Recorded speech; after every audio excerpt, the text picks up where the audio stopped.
All right, guys, so in this tutorial, I'm going to show you specifically what you need to learn in order for you to trade these indices, such as volatility index 100 or crash and boom or 75. Now, today, I want to focus so much on how to trade crash and boom using market structure. I'll be taking you step by step. So if you are, for you to benefit so much more from this channel, I would love you to subscribe. And if you find the information that you're going to learn in this video so helpful, do not forget to subscribe and leave a like. So let's proceed. This course tutorial, we are going to talk about how you can depict the market movement of crash and boom using the structure of the market. So before we proceed, I would love us to try to understand from the professional point of view about what is market structure. Those sound basic, but this is actually what works and what can actually help you to be profitable when it comes to trading any type of these assets. Let's try to look at the structure of the market, the type of market structure that we are looking at. We have three types of market conditions. There are three conditions in which the Forex exists, okay? So in this case, I want us to look at the uptrending market. The market creating a series of higher highs and higher lows, okay? This is very, very much important to your trading because this type of a structure is what we look for each time we are preparing our entries and what they mean every time you see them, okay? We have the market starting from this point, going up. The moment it goes up here and creates a higher high, all right? Also known as the pivot point or the point of interest. So this higher high can also be known as a supply, all right? Because the market is moved by two things, demand and supply. So the market can only go up if there is demand, and the market can only issue a reversal or a drop down if there is supply. And there can only be enough supply when buyers cannot buy an asset at the highest price point. So in this case, for them to have many people enter or buy into an asset, they must create a supply in order to reduce the price at a minimum price where those who did not enter at this demand can buy. Once many people enters, the market will rise to go and get a more higher point, higher than this one. So what will happen is that the market is going to break the above supply, which it temporarily created, to go up and create more. What has happened is the psychology behind this type of movement. And what we're looking at is that when the market was starting here, there are some people who were doubting whether to enter or not. So few entered here and bought, drove the market. So what happened is that if the market, excuse me, if an asset was buying at a $2 at this demand, and it reached here at $14 per share or an asset, it means there are other people who are not going to afford at buying at $14. So according to the market, it will create a supply or higher high, and then it issued a drop to come and create an HL or higher low. As soon as the market does that, buyers will enter again, and the value of an asset will be propelled, hence it will hook and shoot up, break that higher high to create a new one. Once it creates a new one, the market will issue a reversal. And once the market issue a reversal, it will drop like this. This is the psychology or the secret behind the market moving in a zigzag position. It goes up, retraces, breaks the upper move, which it created like this one, to create a new one like this one, and then make a retracement. This retracement is as a result of the influence of two levels, supply and demand. It creates a supply. Now the market has to create a demand again. A demand this time, the market will issue a drop. Okay. Now, when the market issue a drop, I want you to pay attention. This is how you can trade crash and boom. This is where the market creates spikes, okay, on a 1 minute chart. So as the market is dropping like this, it is going to recognize the previous supply, which was broken, this level here. So the market can either use the previous supply to make a or issue a spike on 1 minute and push up. Or it can go a little bit below.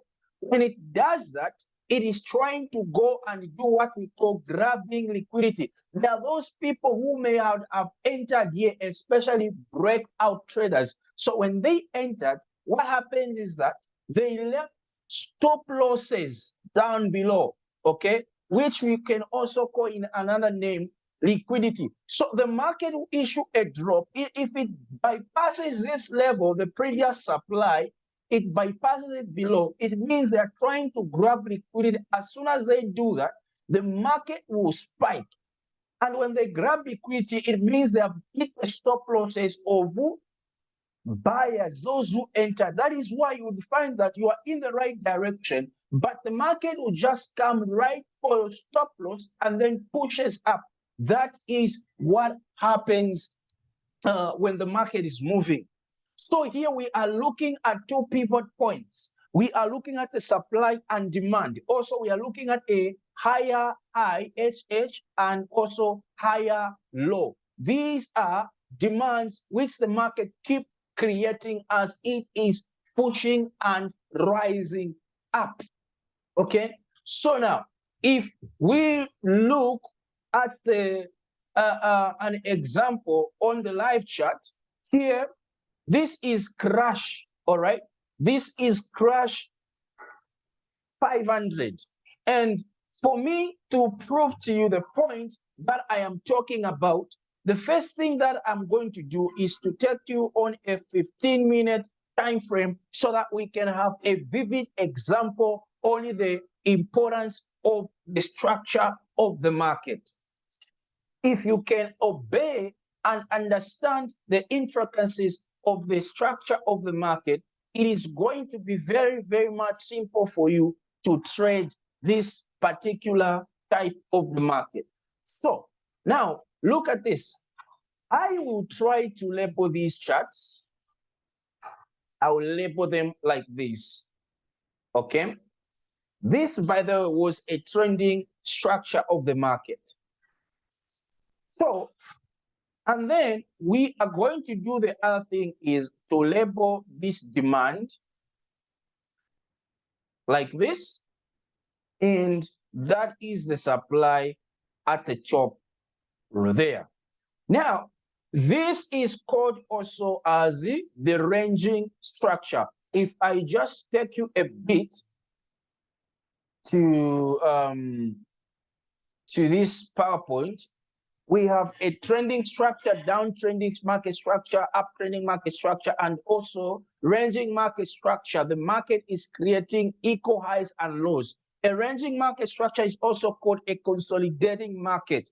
So now I want us to look at the charts here. Okay, so this is a ranging or consolidating structure. And below here is also what we are going to call a demand. All right, that's a demand.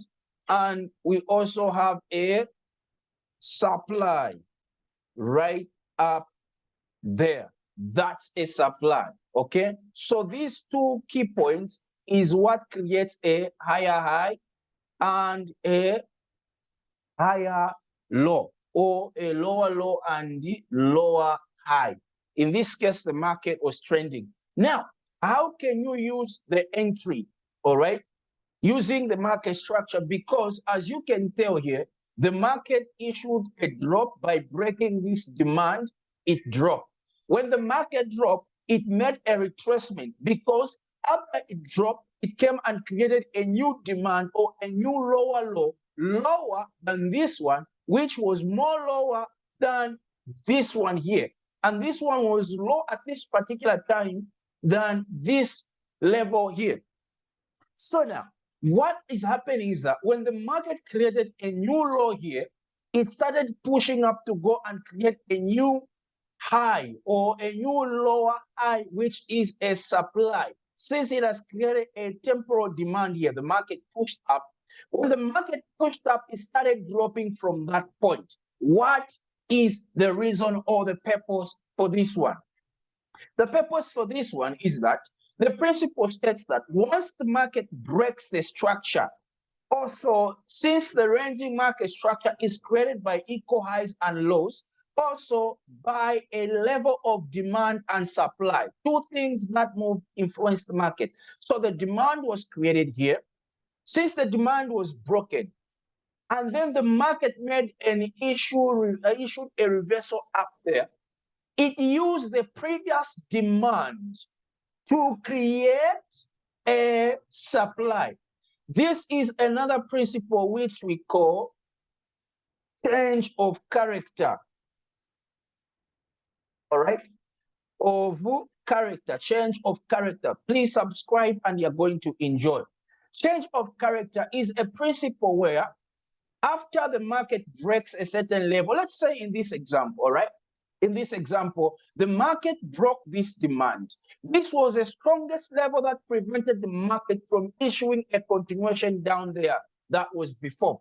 Until it was broken, the market came, created a new demand, and then it needed a supply. The market had to go there to create a retest. A retest usually is created at the previous broken demand, where the market would go and issue a retest in order for it to create a supply. So the market started dropping from this level, and then it dropped. Why? It used the demand, all right, to create a level of supply. Let's do this. A level of supply right there. So after the market created a level of supply, we can expect the market to start dropping. Why? Because this was an enormous, big, ranging market, sideways market structure, which after it was broken, we would expect the market to continue dropping. Of course, before it does, the market had to go up to create a retest, a supply, and then started dropping. Another confirmation for you to have entered here is this bearish order block.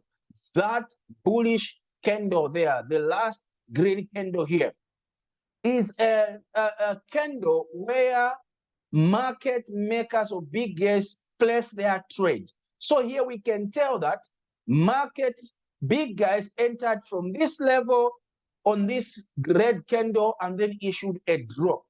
And then before that, we can see this green candle here, bullish, the last bullish candle followed by a drop.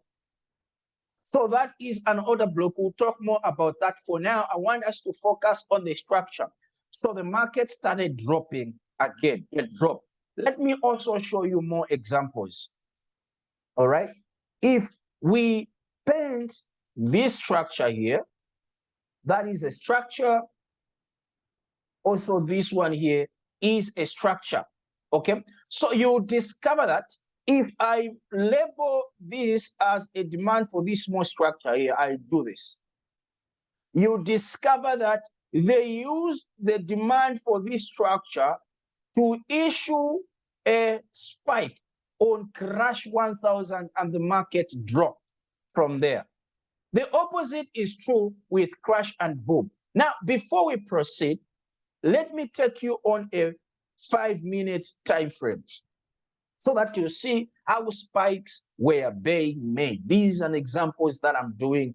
I have a course specifically recorded on that one. Let's go again. Look here. So when you look at this on a small time frame, 5 minutes, this demand here, after it was broken, the market had to push up to retest.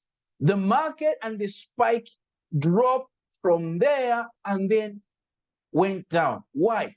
So here, what happened is that the spike was created on the same level of the previous demand, which became a change of character or shock, like this, shock or change of character, where the previous level of demand was used as a supply. Here the market dropped. Okay, again, if we go further, sorry about that, if we go further like this, you discover that the market went up there. It used the same level of demand here to create a supply. Look how the spike started dropping. So market structure is very, very, very much important when it comes to trading any financial market. I can give you more examples. Even here, for crash 500, this year was a demand where this structure was, but it was used as a change of character, also known as a flip zone, where the broken demand flipped to act as a supply. Here the market dropped. All right, the market dropped. I can show you so many examples that we can use. Anywhere you discover that is how the market moves. That is the secret to trading crash 500 or crash 1000 or boom. If it is boom, let me show you if it is boom. Let's just say boom 500 or boom 1000, it's fine, any. You come to understand that they use, for boom, it uses the previous broken supply to create a spike when going up there. All right. So for this one, look at this. They used this level of demand or supply. After it was broken, the market went up. And then it made a retracement. Look, the spikes. It went and pushed up. Okay. Even here. Okay. This is the current structure. This one. This one. It was broken. The market pushed up. So what may happen is that if the market reaches down to this level here, we can expect more spikes. And then if we go on a 15-minute time frame, we are going to see a genuine structure that the market is showing. All right, because right now we can tell that the market has been in a downtrend. And since the market has been in a downtrend, it came here, down here on boom 500, consolidated, pushed, went up. But now here, where currently the market is, it is trying to make a drop. But anytime soon, the market may spike. How do I say this? How do I know this? If I take you here, you will see that there is this small structure here. All right, like this. Why? There is what we call a bullish order block. That one. And the bullish order block is an entry point where big gains entered. As a result, we can see this big, huge candle with a nice momentum. It pushed and went up. All right. Even here, the market did the same, pushed and went up. So here, if the market does not spike within this level, we can expect it to come and spike at this level and then go up. right? So that is the secret when it comes to market structure, trading crash and boom using market structure. So market structure is important. Arranging market structure or consolidation. We also have a downtrend market structure. We also have an uptrend market structure. So we use these to analyze the direction of the market. So thank you guys. Remember to subscribe. I'll see you next time when I'm going to continue from where we have started in order to combine the strategy for trading boom and crash. Thank you.